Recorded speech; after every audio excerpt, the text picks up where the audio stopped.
Serial झनक का latest episode होने वाला है और भी शानदार। इस एपिसोड में आप देखेंगे कि झनक की जिंदगी में एक बहुत बड़ा तूफान आ गया है। जी हाँ दोस्तों, हम आपको बता दें कि झनक की कहानी में अब नया मोड़ आने वाला है। जब झनक कुछ गुंडों से बचने के लिए एक गांव पहुंच जाती है, तो वहां उसे एक अजीब रिवाज का सामना करना पड़ता है। गांव में बिना किसी रिश्ते नाते के कोई भी व्यक्ति नहीं रह सकता। चूंकि झनक का वहां किसी से कोई रिश्ता नहीं होता, गांव वाले मिलकर उसे गांव से निकालने की ठान लेते हैं। लेकिन झनक की जान बचाने के लिए उसका नया दोस्त एक साहसिक कदम उठाता है। वह अनिरुद्ध और झनक के बच्चे को अपना बच्चा बताता है और झनक को अपनी पत्नी घोषित कर देता है। वह सबके सामने कहता है, यह मेरा बच्चा है और मेरी पत्नी है, मैं इन्हें यहाँ से जाने नहीं दूंगा। यह सुनकर झनक हैरान रह जाती है।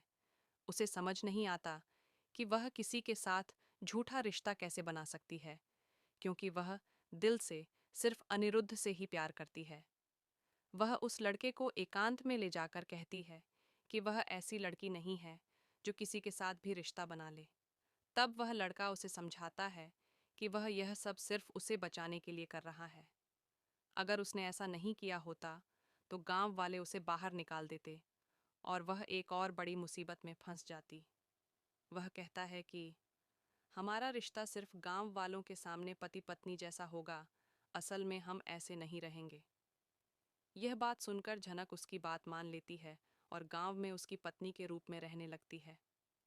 समय धीरे धीरे बीतता है और गांव वाले झनक को उसकी पत्नी ही मानने लगते हैं। लेकिन दोस्तों, जल्द ही कहानी में एक और नया ट्विस्ट आने वाला है, क्योंकि किस्मत अनिरुद्ध और झनक को ज्यादा दिनों तक अलग नहीं रख सकती।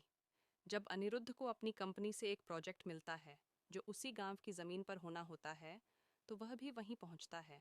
यहाँ उसकी मुलाकात होती है झनक से, एक नए रूप में, नए रिश्तों के साथ।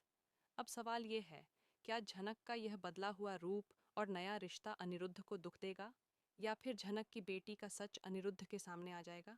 वहीं दूसरी ओर अर्शी ने जबरदस्ती अनिरुद्ध के साथ रिश्ता जोड़ रखा है, इसीलिए अभी भी अनिरुद्ध अर्शी का ही पति माना जाता है। तो आगे क्या होगा, यह जानने के लिए देखिए आने वाला एपिसोड, जो और भी ज़्यादा इंटरेस्टिंग होने वाला है।